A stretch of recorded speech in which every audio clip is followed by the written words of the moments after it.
प्रश्न, शब्द को आकाश का गुण कहते हैं, इसका क्या मतलब है? उत्तर, इसका मतलब यह है कि शब्द आकाश की जान है। गुण जौहर यानी रूह को कहते हैं और गुणी जिसमें वह गुण रहता है। खुलासा यह है कि शब्द चिदाकाश का चेतन करने वाला है। प्रश्न,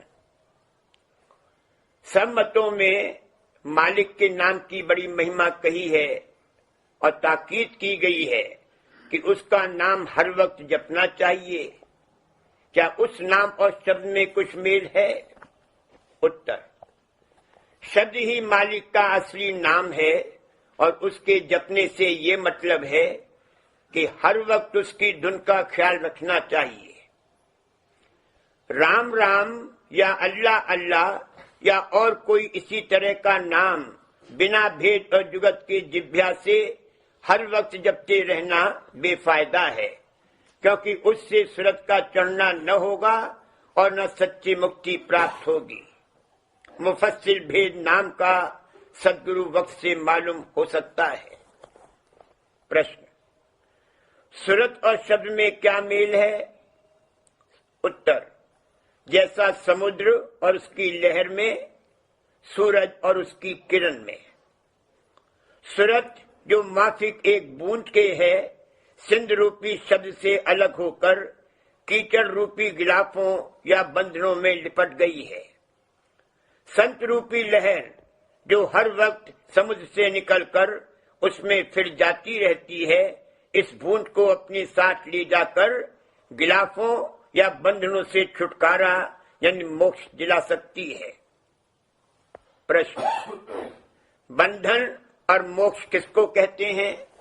उत्तर, सूरत अपने निज स्थान से उतरकर 3 गुण सतोगुण, रजोगुण और तमोगुण और 5 तत्व पृथ्वी, जल, अग्नि, पवन और आकाश और 4 अंतःकरण मन, बुद्धि, चित्त, अहंकार और 10 इंद्रियों, 5 ज्ञान इंद्री, आंख, नाक, कान, जुबान, त्वचा अथवा खाल और 5 कर्म इंद्री, हाथ, पांव, मुंह, लिंग, गुदा वगैरह में फंस गई है और उसका शरीर और शरीर के संबंधी पदार्थों से ऐसा बंधन पड़ गया है कि उनसे अलग होना बहुत मुश्किल हो गया है। इन्हीं बंधनों से छूटने को मोक्ष कहते हैं। प्रश्न, बंधन कै किस्म के हैं? उत्तर, 2 किस्म के, बाहरी और अंतरी। बाहरी बंधन स्त्री, पुत्र, संबंधी, धन धाम, जगत, लाज, कुल मर्यादा और अंतरी बंधन देह, इंद्री, मन, तत्व, गुण और अंतःकरण के साथ हैं। प्रश्न, सूरत का असली स्थान अथवा भंडार कहाँ है? उत्तर, जाल देश में है। जाल देश से जैसे जैसे सूरत नीचे उतरी है, माया की मिलौनी के सबब से स्थान मुकर्रर हुए हैं, जैसे सूक्ष्म, विशेष सूक्ष्म, अति सूक्ष्म और स्थूल, विशेष स्थूल, अति स्थूल। इस संसार में सूरत अति स्थूल खोलों में गुप्त हो गई है और ये संसार जाल देश से तीसरे दर्जे पर गिना जाता है। प्रश्न, रचना के तीनों दर्जों का हाल बतलाइए। उत्तर, प्रथम जाल देश जहां निर्मल चैतन्य अथवा नूर ही नूर है। दूसरा ब्रह्म और माया देश जहां ब्रह्मांडी मन और निर्मल माया के साथ सूरत की मिलौनी हुई। तीसरा जीव देश जहां पिंडी मन और स्थूल माया के साथ सूरत की मिलौनी हुई। प्रश्न, माया किसको कहते हैं? उत्तर, माया उस गुबार का नाम है जो जाल देश के नीचे चेतन पर गिलाफ हो रहा है और नीचे की तरफ वह गुबार या गिलाफ ज्यादा स्थूल होता चला गया है। प्रश्न, जिस तरह सूरत नीचे उतरी उसके उतार के स्थान तफसील के साथ बयान कीजिए। उत्तर, सूरत का असली स्थान राधा स्वामी अनामी पद में है। यहाँ कोई बिरले ही पहुंचते हैं और उन्हीं को परम संत कहते हैं। उस जगह से एक मौज उठी और शब्द रूपी धार होकर नीचे उतरी और दो स्थान यानी अगम और अलख में होकर सत्यलोक में आई। ये स्थान महाप्रकाशवान और निर्मल और चैतन्य है। इस स्थान यानी सत्यलोक के पहुंचे हुए को संत और सत्य पुरुष कहते हैं। इन चारों पद को जाल देश कहते हैं और मुसलमान सत्यलोक को हूत कहते हैं। सत्यलोक से दो स्थान भंवर गुफा और महाशून्य छोड़कर शून्य यानी 10वां द्वार है। यहाँ से सूरत ब्रह्मांड और पिंड में फैली। संतों का आत्म पद और फकीरों का मुकाम हाभूत यही है।